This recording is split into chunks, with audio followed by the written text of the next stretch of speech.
Mesdames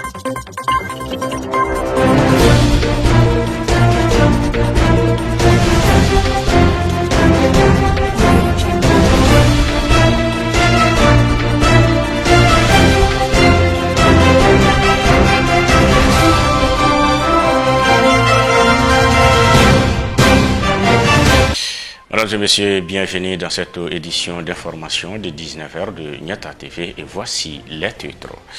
Le Mali célébra ce 24 mai l'an 1 de la mise à l'écart de la première équipe de transition dirigée par le président Badaou. La coopération entre le Mali et la Russie continue de se renforcer. Les détails dans cette édition. L'Afrique du Sud fait face une fois de plus à de sévères inondations.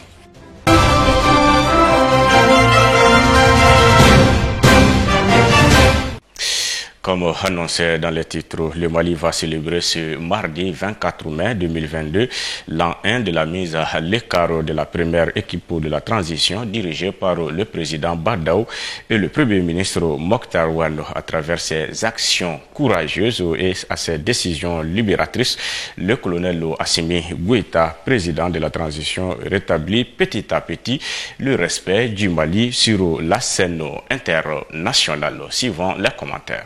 Il a fallu cette phrase du Premier ministre Dr Choguel Kokala Maïga à la tribune de l'ONU en septembre 2021 pour que le monde entier sache que la gouvernance a changé dans notre pays. Le Mali a été abandonné en plein vol. Elle a mis le feu à la case du néocolonialisme français qui gérait le Mali à travers ses valeurs vêtues d'un manteau démocratique maculé du sang du peuple malien. Cette volonté des autorités de la transition à s'affranchir de la domination d'une France en perte de son influence dans le monde a été le point de départ de la prise d'une série d'actions courageuses et de décisions libératrices pour briser le carcan colonial renforcé par l'arrivée des pseudo-démocratiques au pouvoir le 8 juin 1992. Elle a été largement appréciée par la grande majorité de la population malienne qui n'attendait que ce moment solennel pour féliciter le courage exceptionnel des femmes et des hommes qui ont désormais décidé de restaurer l'honneur, la dignité et la fierté du Mali sur la scène internationale. Pourtant, il n'était pas nombreux nos compatriotes qui vendaient cher la peau du colonel Assimi Goïta quand il avait déposé le 24 mai 2021. Le président de la transition, Badaou, et le premier ministre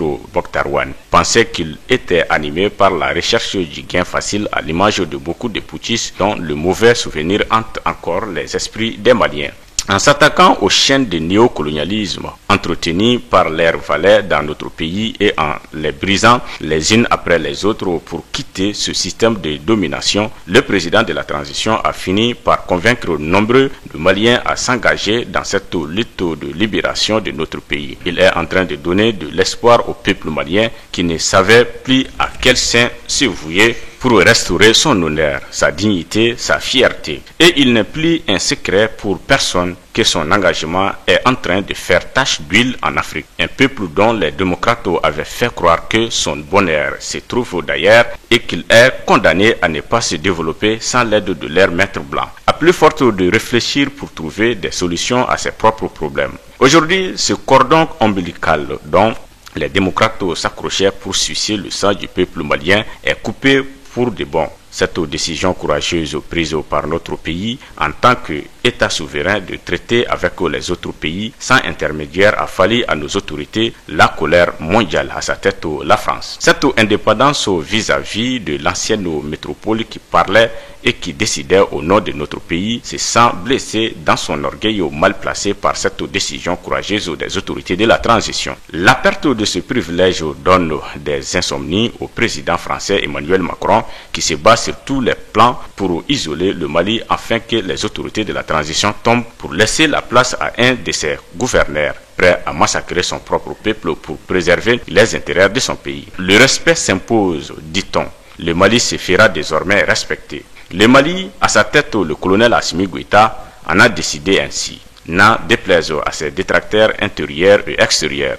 Le coup de pied dans la fourmilière dominatrice a été déjà donné et il n'est plus question d'un retour à la case de départ pour servir des intérêts égoïstes. personnel et haïssable d'une poignée d'individus qui se font le chantre d'une démocratie mortifère. Les actions et décisions patriotiques jusqu'à-là prises honorent le Mali et restaurent son honneur, sa dignité et sa fierté sur la scène internationale. Elles vont de l'expulsion de l'ambassadeur de France, de l'ambassadeur de la communauté économique des États de l'Afrique de l'Ouest, CEDEAO au Mali, l'interdiction de l'RFI et de la France 24 d'émettre sur le sol malien, l'annulation des accords de défense, le retrait du Mali du G5 Sahel. Cette prise en main de notre destinée ne va pas sans sacrifice. L'ennemi est là et à nos portes.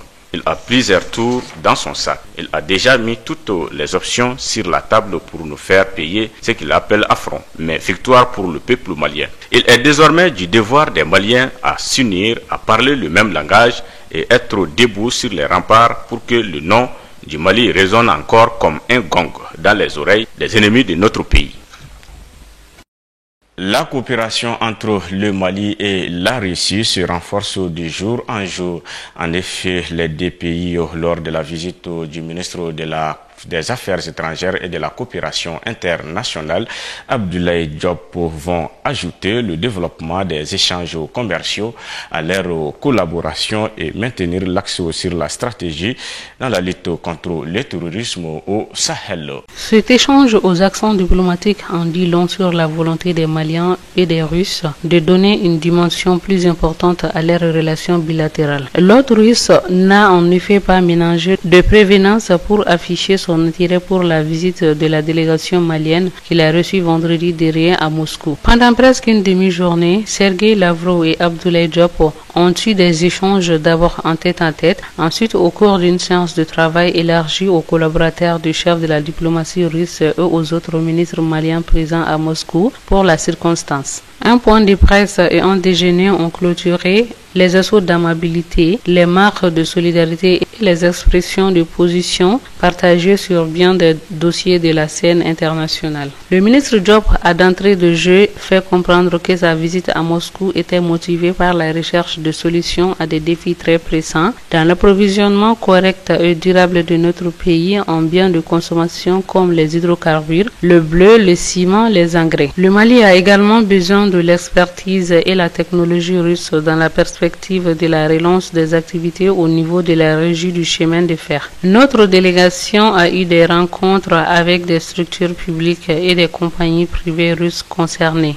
Mais nous avons besoin de l'appui de l'État russe pour faire accélérer les accords en vue, a expliqué le chef de la diplomatie malienne, ajoutant que le souhait du Mali est d'élargir la coopération au commerce des biens de consommation. En réponse à la préoccupation malienne, Sergueï Lavrov a assuré que la Russie est prête à continuer à apporter son appui au Mali dans le domaine militaire et aussi pour le développement des échanges commerciaux. Les dossiers seront examinés avec diligence et nous ferons connaître notre réponse favorable, a promis le chef de la diplomatie russe. Sergueï Lavrov a ajouté que la Russie est satisfaite des résultats obtenus sur le terrain par l'armée malienne grâce au matériel et à l'expertise militaire russe. Nos échanges commerciaux ont connu une croissance de 20%, mais le montant reste modeste. Il faudra l'améliorer. Nous encourageons les contacts en cours avec les entités russes, a souligné M. Lavrov. Sergueï Lavrov a tenu aussi à exprimer la haute appréciation de son pays quant à la solidarité affichée par le Mali en faveur de la Russie dans le dossier de la crise ukrainienne. Nous n'avons eu d'autre choix que d'intervenir pour assurer la sécurité des populations russophones et empêcher que l'Ukraine n'accueille des bases militaires au port de la Russie, a-t-il expliqué, ajoutant que son pays a besoin du soutien de ses amis pour faire face à l'hostilité des Occidentaux. De son côté, Abdoulaye Diop a rappelé que le Mali apprécie hautement le soutien diplomatique de la Russie pour contrecarrer les actions visant à l'isoler sur la scène internationale, aussi bien dans le cadre des divergences avec la CEDEAO que sur le dossier de la brouille diplomatique avec la France. Le Mali bénéficie du soutien indéfectible de la Russie. Les deux chefs de la diplomatie partagent l'avis que les sanctions ne permettent pas de trouver des solutions idoines aux crises. Des hommes lourdement armés ont attaqué vendredi dernier le poste forestier de Ngourala aux environs de 19h45. La commune rurale de Ngourala se trouve à 50 km de la ville de Sikasso sur la route nationale numéro 7. L'attaque n'a pas fait de victimes. Un renfort des forces armées maliennes est aussitôt arrivé sur place pour procéder au ratissage de la zone. Peu de temps après, un groupe de femmes aurait aperçu des hommes armés dans la brousse vers le village de Kafana, situé à 9 km de Ngourala. Kala Benesso, le Mali. Dans le cadre du projet d'intervention d'urgence au Covid-19, le vérificateur général du Mali a observé des irrégularités financières s'élevant à plus de 939 millions de francs CFA. Les travaux de vérification ont porté sur l'examen des opérations de dépenses, de mobilisation de fonds et de trésorerie effectuées au titre de l'exercice 2021 du 1er janvier au 30 juin 2021, suivant les commentaires avec Aïssata Maïga. Le groupe de la Banque mondiale a créé une facilité Covid-19 pour aider les pays en développement à mettre en place une réponse d'urgence afin de réduire les impacts de la pandémie. La facilité Covid-19 de la Banque mondiale est une réponse coordonnée au niveau mondial mise en œuvre par les pays en développement et principalement axée sur la réponse des systèmes de santé et un soutien en cas de perturbations économiques et sociales. Le projet d'intervention d'urgence Covid-19 au Mali, qui s'inscrit dans ce cadre, est un programme du gouvernement de la République du Mali qui vise à renforcer sa capacité à prévenir la pandémie Covid-19, à s'y préparer et à y répondre. Pour remédier à ces irrégularités, le vérificateur général Samba Alhamdou Babi a recommandé au ministre chargé de la Santé de prendre les dispositions pour régulariser la création et l'organisation du projet d'intervention d'urgence Covid-19. Au coordinateur du projet d'intervention d'urgence, il a dit d'adapter le manuel d'exécution du projet aux dispositions de l'accord de financement et à la réglementation en vigueur au Mali, de mettre en place des commissions de réception conformément au code des marchés publics et de délégation de services publics et à la réglementation relative à la comptabilité matière. Quant aux spécialistes de passation des marchés, il doit non seulement exiger des soumissionnaires les documents justifiant la capacité financière, diversifier le choix des fournisseurs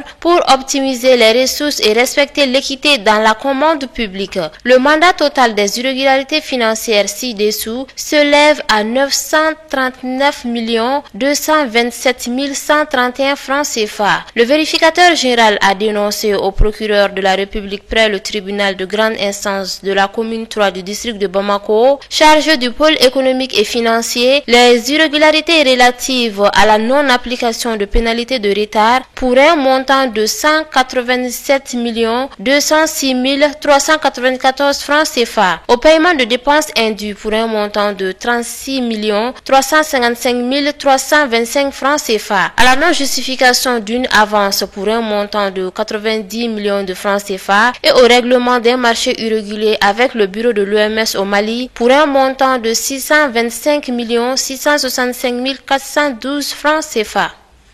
Le vendredi 20 mai 2022, le gouvernement de la transition a rendu public un décret signé portant la prorogation du mandat des conseils communaux de 6 mois. D'après le gouvernement, cette décision de prorogation, le mandat de conseils communaux s'inscrit dans le cadre de la nécessité exigée par les circonstances, notamment les conclusions des assises nationales de refondation et de la prospective de la mise en place de l'organe unique de gestion des élections en vue d'organiser des élections transparentes et minimiser les risques de contestation liés aux résultats des élections.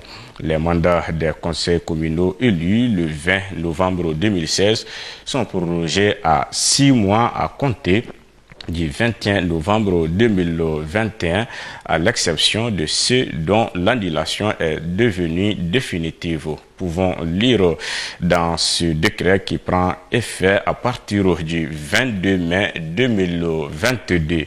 Il faut le reconnaître, les conseils communaux ont joué un rôle prépondérant pour la réussite de la tenue des assises nationales sur tout le territoire, même si l'État a encore des difficultés à appliquer les recommandations de ces assises. Vu sous cet angle, cette décision peut être considérée comme une stratégie pour l'application immédiate des recommandations des ANER.